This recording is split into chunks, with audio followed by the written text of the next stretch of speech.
अंडा फोड़ के बाहर निकला नहीं और सीधा चांद पे पहुंचने का ख्वाब देखने लगा। যেহেতু তাদেরকে আশ্রয় প্রশ্রয় দিচ্ছেন, কথা স্পষ্ট করে বলে দিতে চাই, ভারতের যারা সেপারেটিস্ট আছে, বাংলাদেশে আমরা তাদেরকে আশ্রয় প্রশ্রয় দিয়ে যে সেভেন সিস্টার রয়েছে সেটাকে বাংলাদেশ থেকে, ভারত থেকে হাদির মৃত্যু নাকি একটা বিচ্ছিন্ন ঘটনা। এই স্পাইনলেস মেরুদণ্ডবিহীন ইলেকশন কমিশনার, আমরা এমন একটি বিচ্ছিন্ন ঘটনা তোমার সাথে জনগণে যদি অপেক্ষা থাকে। तो दोस्तों आज की इस वीडियो में हम समझेंगे कि क्या भारत के बाहर का कोई भी देश भारत के खिलाफ कोई बातें कहता है, कोई स्टेटमेंट देता है, कोई धमकी देता है, तो उसके खिलाफ क्या लॉज हैं, क्या इंडियन लॉज हैं जिसके तहत कार्रवाई हो सकती है और भारत देश को क्या करना चाहिए कि इस प्रकार के देशों पर लगाम लग सके। तो इन्हीं कानूनी बिंदुओं पर हम इस विषय में जानेंगे, इस वीडियो में समझेंगे और जानेंगे कि इन बांग्लादेशियों का इलाज कैसे हो सकता है। दोस्तों इस वीडियो में यह भी जानेंगे कि भारतीय कानूनों के हिसाब से ऐसे बयानों की क्या गंभीरता है, भारत बतौर राष्ट्र क्या क्या कदम उठा सकता है और हम भारतीय नागरिकों को कानून और संविधान के भीतर रह करके क्या करना चाहिए और क्या बिल्कुल भी नहीं करना चाहिए। दोस्तों ये मुद्दा काफी सेंसिटिव है क्योंकि बांग्लादेश में कुछ प्रमुख नेता, हालांकि वो भी बच्चे हैं लेकिन खुद को बहुत बड़ा नेता समझ रहे हैं और वो लोग भारत के खिलाफ एंटी इंडिया और एंटी हिंदू के बहुत सारे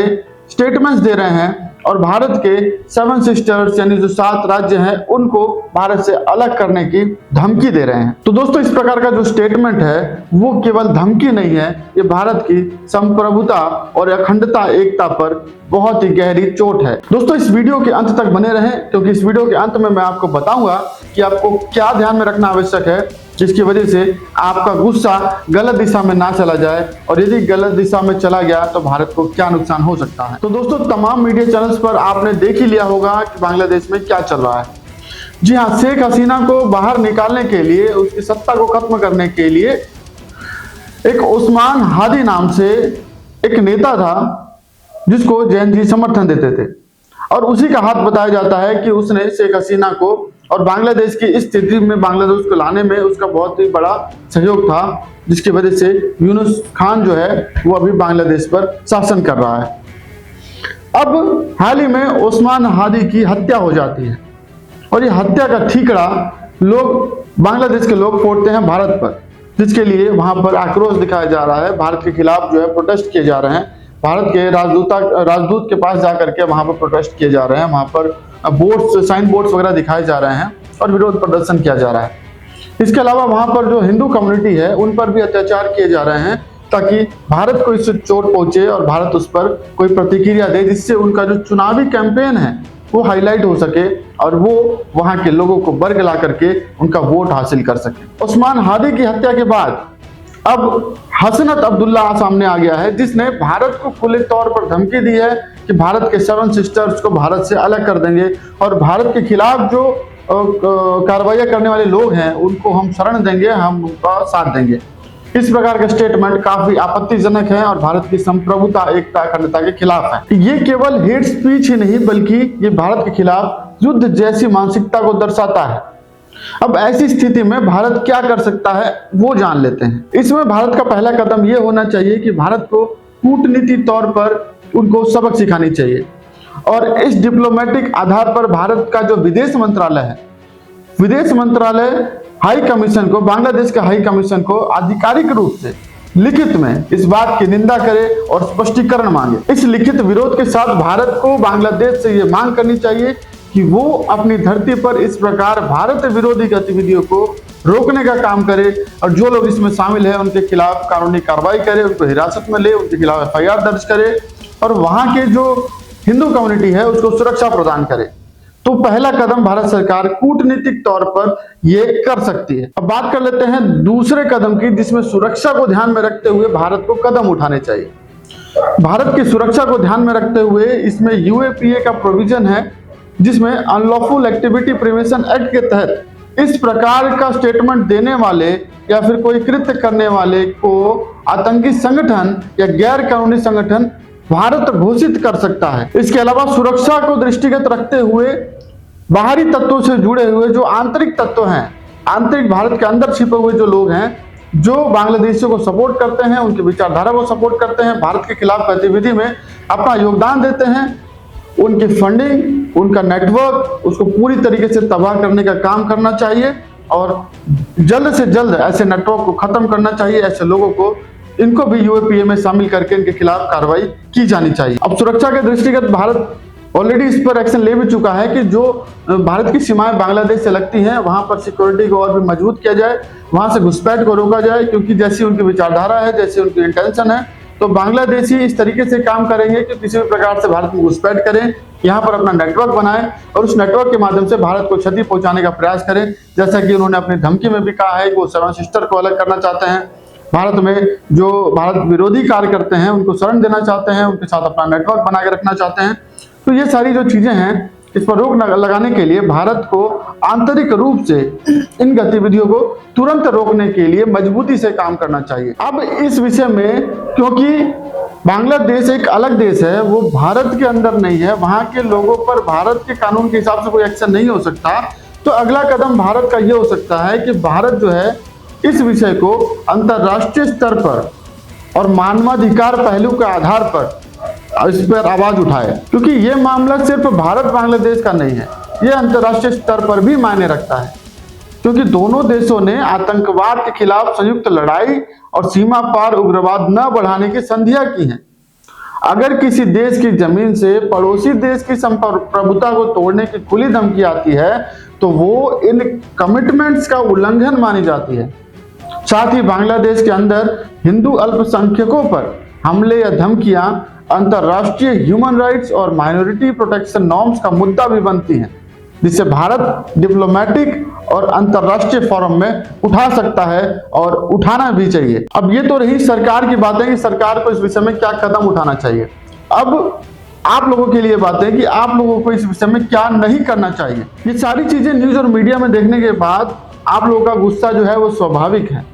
पर यह भी स्वाभाविक है कि वहां के लोग किस प्रकार से भारत को धमकी देते हैं और भारत के हिंदुओं को टारगेट करते हुए वहां पर किस प्रकार से कार्यवाहियां की जाती हैं। तो स्वाभाविक है कि इस पर गुस्सा आना, इस पर प्रतिक्रिया देना, लेकिन कानून में रहते हुए आपको ये प्रतिक्रिया देनी चाहिए। लेकिन ये सारी चीजों को देखते हुए आप कानून अपने हाथ में नहीं ले सकते। भारत का कानून इस प्रकार से आपको अपने हाथ में लेने की इजाजत नहीं देता है। आपको ध्यान ये रखना चाहिए कि यहाँ रहने वाले किसी भी समुदाय, धर्म या देश विशेष के सामान्य लोगों पर हमला, बॉयकॉट, धमकी या दंगे इत्यादि न करें, क्योंकि बहुत सारे यहाँ पर ऐसे लोग हैं जो आपको भड़काएंगे। मान के चलिए उन लोगों का बांग्लादेशियों से कनेक्शन है, क्योंकि बांग्लादेशी जैसे स्टेटमेंट दे रहे हैं वो चाहते हैं कि भारत में इस प्रकार का दंगे हो, आपस में मनमुटाव हो, लोग आपस में लड़ने लग जाएं ताकि उनका मिशन की पूर्ति हो सके। तो जो लोग भारत के अंदर के लोगों को आपस में लड़ने के लिए भड़का रहे हैं, जिसमें बड़े बड़े बाबा लोग भी कई बार ऐसा करते हुए पाए जाते हैं, तो उनकी बातों में नहीं आना है। भारत को शांतिपूर्वक तरीके से चलना चाहिए और जो भारत के अंदर छुपे हुए बांग्लादेशियों का समर्थन करने वाले, उनकी विचारधारा को समर्थन करने वाले लोग हैं, उनको आपको उनका विरोध करना चाहिए, उनकी जानकारी पुलिस को देनी चाहिए, उनके खिलाफ कंप्लेंट करना चाहिए। ऐसा नहीं करना चाहिए कि आप किसी समुदाय के खिलाफ जो है बॉयकॉट करना शुरू कर दें, उनका विरोध करना शुरू कर दें और बांग्लादेश जैसी स्थिति जो है वो वैसा जो माहौल है वो भारत में भी बनाना शुरू कर दें। यही तो बांग्लादेशी चाहते हैं, यही तो वहां के नेता चाहते हैं और इसी को आधार बना करके वो अपना इलेक्शन कैंपेन जीतना चाहते हैं। ये सारी चीजें जो हम आपको बता रहे हैं, ये आपको ध्यान में रखना बेहद ही आवश्यक है कि इस प्रकार का कृत्य यदि आप करते हैं तो वो संज्ञेय अपराध की श्रेणी में आएगा और इसके लिए आपके खिलाफ जो है कानूनी कार्रवाई की जा सकती है। इसके अलावा आपको यह भी नहीं करना चाहिए, जैसे बांग्लादेशी वहां पर भारतीय दूतावास के बाहर जाकर प्रदर्शन कर रहे हैं, वहां पर घुस करके तोड़फोड़ कर रहे हैं, इस प्रकार का काम भारत में नहीं होना चाहिए। कहीं आप सोचें कि वो भी ऐसा कर रहे हैं तो बांग्लादेश का दूतावास तो भारत में भी है, हम भी जाकर वहां पर ऐसा कर दें। लेकिन आप लोगों को ऐसा नहीं करना चाहिए, क्योंकि वियना कन्वेंशन और भारत के कानूनों के तहत इस प्रकार की कोई भी प्रतिक्रिया जो है, कोई भी प्रदर्शन कृत्य ऐसा जो है आप किसी दूतावास के बाहर जाकर नहीं कर सकते हैं। यदि ऐसा करना चाहते हैं तो पूर्व में अनुमति लेनी चाहिए, ली जाती है सरकार से। यदि अनुमति मिलती है तभी आप शांतिपूर्वक तरीके से दूतावास के बाहरी प्रदर्शन कर सकते हैं। लेकिन बिना परमिशन के और ऐसे कृत्य जो गैर कानूनी है वो यदि आप दूतावास के बाहर जाके करते हैं तो उसके तहत जो है आपके खिलाफ कानूनी कार्रवाई की जा सकती है, भारतीय कानूनों के तहत भी और वियना कन्वेंशन के तहत भी। ये सारी चीजें हम आपको इसलिए बता रहे हैं क्योंकि आपको ये याद रखना चाहिए कि दूसरे देश की गलती के जवाब में अगर हम अपने ही देश में दंगा करा देंगे तो जीत किसकी होगी और हार किसकी होगी, इसका अनुमान तो आप भी लगा सकते हैं। अब आपको बताते हैं वो संवैधानिक और कानूनी रास्ते जिसके आधार पर आप इन प्रकार की गतिविधियों पर अपनी प्रतिक्रिया दे सकते हैं। शांतिपूर्वक तरीके से आप इस प्रकार की गतिविधि का विरोध कर सकते हैं। इससे पहले भी जब शेख हसीना की सत्ता परिवर्तन हुई थी उस समय भी भारत में अनेक जगहों पर इस प्रकार के शांतिपूर्वक तरीके से विरोध प्रदर्शन हुआ था, कैंडल मार्च निकाली गई थी। आर्टिकल 19 का क्लॉज 1 सब क्लॉज ए के तहत और सब क्लॉज बी के तहत हमें यह अधिकार प्राप्त है कि हम इस प्रकार की जो चीजें हैं उसका विरोध प्रदर्शन शांतिप्रिय तरीके से कर सकते हैं। तो पहला तो आपको ये काम कर सकते हो आप कि आप